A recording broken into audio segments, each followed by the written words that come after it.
Wuling of Zhao, also known as Hao Yang, was a bold reformer who transformed the military capabilities of the state of Zhao. By adopting nomadic attire and implementing cavalry-based warfare, he elevated Zhao to a position of strength capable of rivaling the dominant state of Qin. His strategic foresight and determination made him one of the most admired figures of his time. However, the later years of his life were marked by a series of emotionally driven and politically disastrous decisions, ultimately leading to a tragic downfall that serves as a warning throughout Chinese history. Hao Yang had 2 wives, each of whom bore him a son. His younger second wife, whom he loved deeply, died prematurely. Overcome with grief, Hao Yang broke with the long-standing tradition of primogeniture and named her son, the younger Hao He, as heir, disinheriting his elder son, Shao Hang, born to his first wife. This emotionally charged decision disrupted the political order and planted the seeds of future conflict.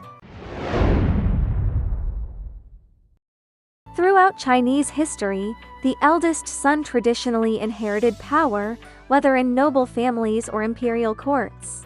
Before Hao Yang's sudden change of succession, the entire court expected Hao Hang to be the future king. Many officials seeking long-term stability and personal gain aligned themselves early with Hao Hang, forming a powerful and influential faction. After Hao Yang unexpectedly abdicated the throne to focus on military affairs and installed his young son Hao He as king, he appointed a group of capable ministers to guide the new monarch. As a result, a second political faction emerged centered around Hao He and loyal to the new administration. Tensions between the 2 camps intensified. With both factions vying for influence and legitimacy, the political atmosphere became dangerously unstable. A single misstep could trigger open conflict. In an attempt to appease his elder son, Shao Yang granted Hao Hang the title of Lord of Enyang and made him governor of the remote region of Dai. However, Shao Hang remained bitter, believing he had been unjustly denied the throne. His resentment deepened, and those around him fueled his discontent with daily flattery and grievance. His entire entourage became steeped in defiance and latent hostility. Rumors of Hao Hang's dissatisfaction soon reached the capital. Chancellor Fei Yi, a trusted advisor to the young King Hao He, warned, "I fear your brother may someday use your father's name to stage a rebellion. If the retired king ever summons you, inform me first. Only go after we've confirmed your safety." This cautious advice would prove prescient. During a royal court gathering, Shao Hang visited his younger brother with visible reluctance, while Hao Yang watched from the sidelines. Surprisingly, the once decisive military leader was overcome with paternal compassion. In an emotional gesture, he proposed an unthinkable plan to divide the state into 2 kingdoms, Hao for Hao He and a newly formed state of Dai for Hao Hang. Most officials were shocked and vehemently opposed the proposal, fearing it would trigger civil war. Yet the idea only encouraged Hao Hang's ambitions and deepened the anxieties of Hao He's court. While the plan to split the kingdom was still under consideration, Hao Yang took his 2 sons on a royal tour, with each residing in separate palaces. Hao Hang and his faction viewed this as the perfect opportunity to stage a coup. Claiming the retired king's authority, they forged an imperial summons for Hao He, intending to ambush him en route. However, Chancellor Fei Yi had already anticipated such a move. When Hao He was summoned, Fei Yi went ahead to confirm the situation and was killed in the ambush along with his escort.